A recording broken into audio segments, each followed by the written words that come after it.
Good afternoon, class 12. Hope you all are fine. We have been doing Tempest, Act 4, Scene 1. So today we'll continue from line number 156.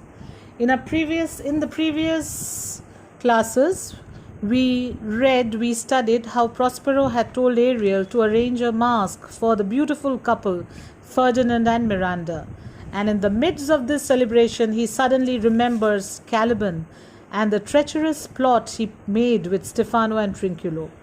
He stops the celebration, summons Ariel, and enquires. Prospero asks Ariel, "Say again, where didst thou leave these varlets?"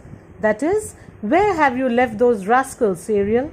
Ariel answers, "I told you, sir, they were red hot with drinking, so full of valor that they smote the air for breathing in their faces, beat the ground for kissing of their feet, yet they always bending towards their project."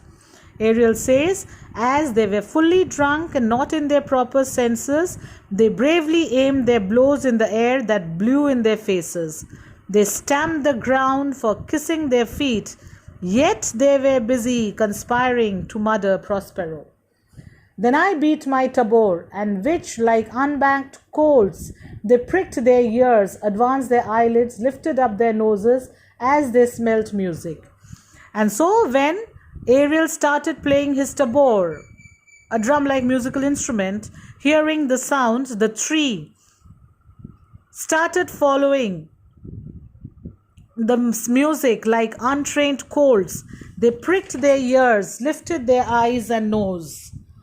So I charmed their ears that calf-like they my lowing followed through toothed briars, sharp furzes, pricking gorse and thorns which entered their frail shins. Ariel cast a spell on their ears, and like calves they followed the music through thorny plants and bushes which pierced their legs. At last I left them, I, the filthy mantled pool beyond your cell, there dancing up to the chins. Finally, Ariel left them in the filthy, dirty pond behind Prospero's cell, where they were covered up to their chins with dirty water. Prospero congratulates Ariel, in fact, and says, "This was well done, my bird." And then he instructs Ariel, "Thy shape invisible retain thou still. The trumpery in my house, go bring it hither, for stale to catch these thieves." He tells Ariel not to be visible and orders him to bring the glossy, shiny, cheap garments from his cell, as they would be the bait to catch the thieves. Ariel left instantly.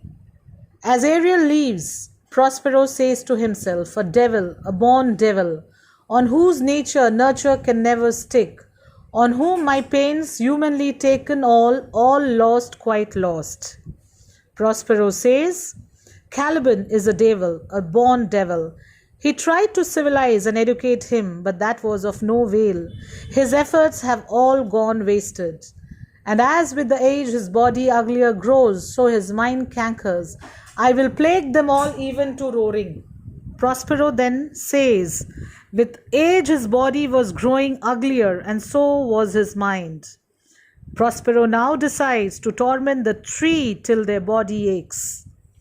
Meanwhile, re-enters Ariel, loaden with glistering apparel, etc.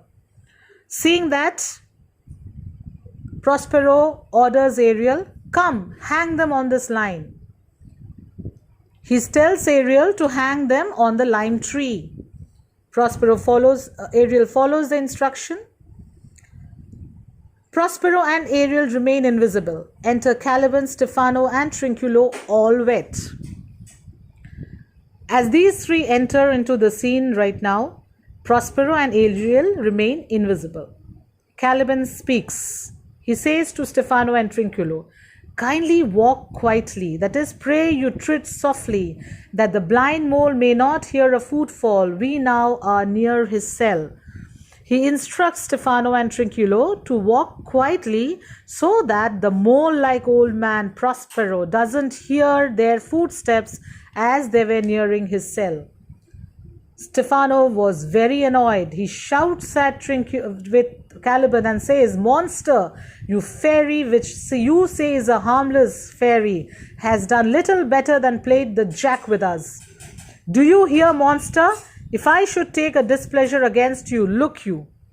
Stefano shouts at Caliban and says, "Whom you have called as harmless have behaved like a rogue towards us."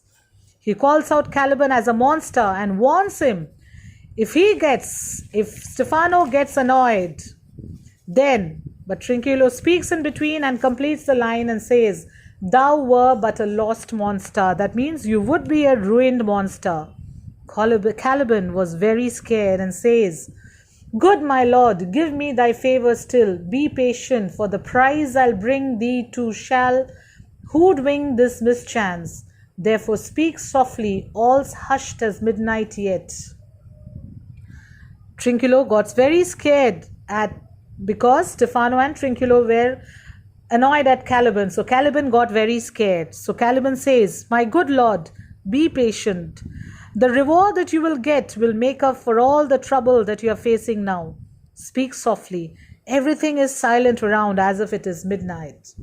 But Trinculo is disappointed because he has lost his bottles in the pool. So he says, but to lose our bottles in the pool." We'll end today's class here, children. The next class we'll continue with line number 195.